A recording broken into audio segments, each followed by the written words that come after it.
హైదరాబాద్లో హైడ్రా వ్యవహరిస్తున్న తీరు, ముఖ్యమంత్రి రేవంత్ రెడ్డి అనుసరిస్తున్న విధానాలపై మల్కాజ్గిరి ఎంపీ ఈటెల రాజేందర్ తీవ్ర స్థాయిలో విరుచుకుపడ్డారు. రాష్ట్రంలో ఎప్పుడు ఎన్నికలొచ్చినా సీఎం రేవంత్ రెడ్డి ఓడిపోవడం ఖాయమని ప్రజలు అనుకుంటున్నారని ఆయన పేర్కొన్నారు. ముఖ్యమంత్రి రేవంత్ రెడ్డికి అబద్ధాలు చెప్పడంలో ఉన్న క్లారిటీ ప్రజలకు లేదని, అమెరికా గడ్డపై నిలబడి ఆయన అబద్ధాలు చెబితేనే జనం నమ్ముతారనే భ్రమంలో ఉన్నారని ఎద్దేవా చేశారు. దానికి పరాకాష్ఠగా తాను హిట్లర్ నుంచి హైడ్రా అనే పదాన్ని తీసుకున్నానని సీఎం స్వయంగా ఒప్పుకున్నారని, దీన్ని బట్టి ఆయన నైజమేంటో అర్థం చేసుకోవచ్చని విమర్శించారు.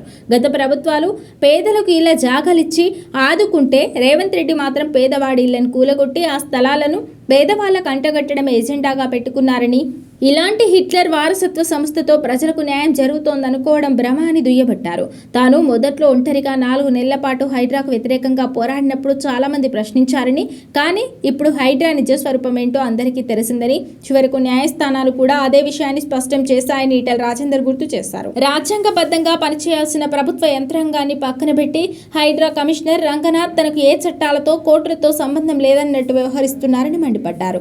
శని ఆదివారాలు చూసుకొని ఇళ్లను ధ్వంసం చేయడంపై కోర్టు సైతం తీవ్రంగా మందలించిందని, నీకు చట్టం అంటే గౌరవం లేదా, నువ్వు చట్ట పరిధిలోకి రావా, జాగ్రత్తగా ఉండకపోతే జైల్లో పడతామని హెచ్చరించినా ఆయన తీరు మార్చుకోవడం లేదని, ఇలాగే మున్ముందు వ్యవహరిస్తే తీవ్ర పరిణామాలు ఉంటాయని హెచ్చరించారు. అస్మత్ పేటలో ఇల్లు కూల్చివేతతో ఒక మహిళ ఏడ్చిన విధానం హైదరాబాద్ బస్తీలో ఉన్న ప్రతి పేదవాడి ఆవేదనకు అద్దం పడుతోందని, వీరందరికీ తెలంగాణలోని పేదల మద్దతు ఉంటుందని స్పష్టం చేశారు. హైడ్రా పేరుతో సాగుతున్న ఈ డ్రామాలకు రేవంత్ రెడ్డి అహంకారానికి రాబోయే మున్సిపల్ జీహెచ్ఎంసీ ఎన్నికల్లో ప్రజలు ఓటు ద్వారా తగిన సమాధానం చెప్పడానికి సిద్ధంగా ఉన్నారని ఈటెల రాజేందర్ హెచ్చరించారు.